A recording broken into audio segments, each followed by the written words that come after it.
देवों के देव महादेव बहुत ही भोले माने जाते हैं, इसलिए उनका एक नाम भोलेनाथ भी है। पौराणिक मान्यतानुसार भगवान शंकर को प्रसन्न करने के लिए किसी भी तरह के खास विशेष पूजन की आवश्यकता नहीं होती, क्योंकि कहा जाता है कि वह तो भोले हैं और भक्त की मन से की गई क्षणिक मात्र की भक्ति से ही वह प्रसन्न हो जाते हैं।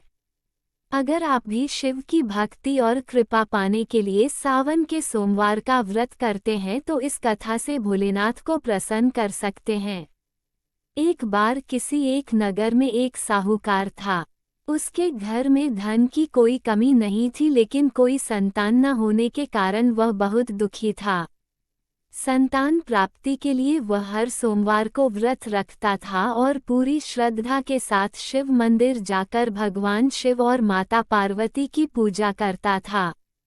उसकी भक्ति देखकर एक दिन मां पार्वती प्रसन्न होकर भगवान शिव से साहूकार की मनोकामना पूर्ण करने का निवेदन किया।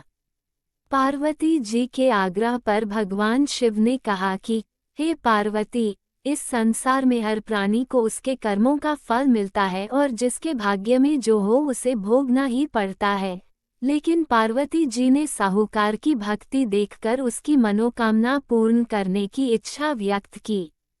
माता पार्वती के आग्रह पर शिवजी ने साहूकार को पुत्र प्राप्ति का वरदान तो दिया, लेकिन उन्होंने बताया कि यह बालक 12 वर्ष तक ही जीवित रहेगा। माता पार्वती और भगवान शिव की बातचीत को साहूकार सुन रहा था, इसलिए उसे ना तो इस बात की खुशी थी और ना ही दुख। वह पहले की भांति शिवजी की पूजा करता रहा। कुछ समय के बाद साहूकार की पत्नी ने एक पुत्र को जन्म दिया। जब वह बालक 11 वर्ष का हुआ तो उसे पढ़ने के लिए काशी भेज दिया गया।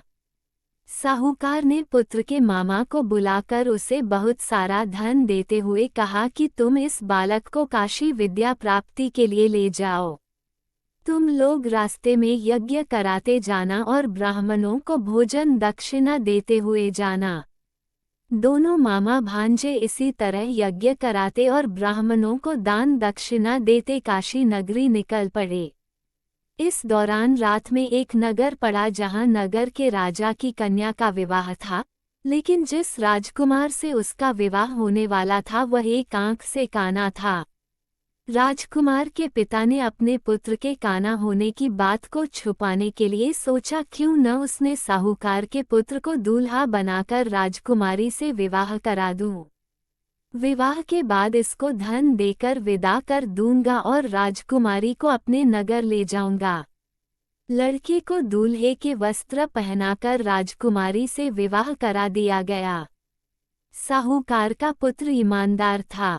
उसे यह बात सही नहीं लगी, इसलिए उसने अवसर पाकर राजकुमारी के दुपट्टे पर लिखा कि तुम्हारा विवाह तो मेरे साथ हुआ है, लेकिन जिस राजकुमार के संग तुम्हें भेजा जाएगा वह एक आंख से काना है।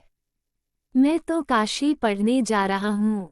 जब राजकुमारी ने चुन्नी पर लिखी बातें पढ़ी तो उसने अपने माता पिता को ये बात बताई। राजा ने अपनी पुत्री को विदा नहीं किया, फिर बारात वापस चली गई।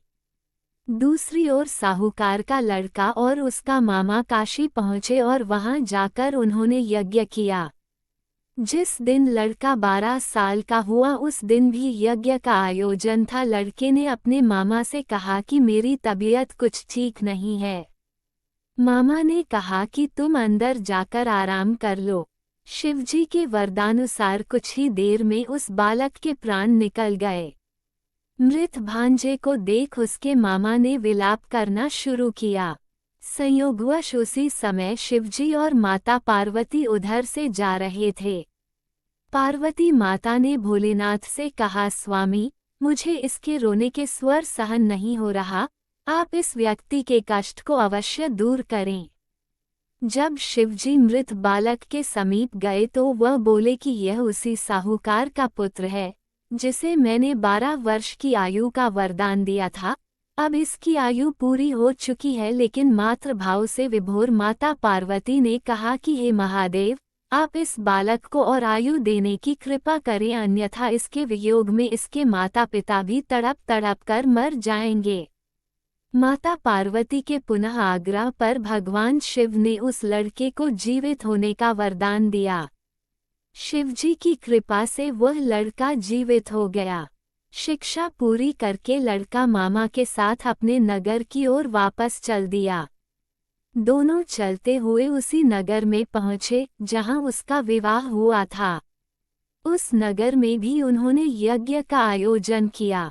उस लड़के के ससुर ने उसे पहचान लिया और महल में ले जाकर उसकी खातिरदारी की और अपनी पुत्री को विदा किया। इधर साहूकार और उसकी पत्नी भूखे प्यासे रहकर बेटे की प्रतीक्षा कर रहे थे। उन्होंने प्रण कर रखा था कि यदि उन्हें अपने बेटे की मृत्यु का समाचार मिला तो वह भी प्राण त्याग देंगे, परंतु अपने बेटे के जीवित होने का समाचार पाकर वह बेहद प्रसन्न हुए। उसी रात भगवान शिव ने साहूकार के स्वप्न में आकर कहा, हे श्रेष्ठी, मैंने तेरे सोमवार के व्रत करने और व्रत कथा सुनने से प्रसन्न होकर तेरे पुत्र को लंबी आयु प्रदान की है। इसी प्रकार जो कोई सोमवार व्रत करता है या कथा सुनता और पढ़ता है उसके सभी दुख दूर होते हैं और सभी मनोकामनाएं पूर्ण होती हैं। प्रेम से बोलिए हर हर महादेव।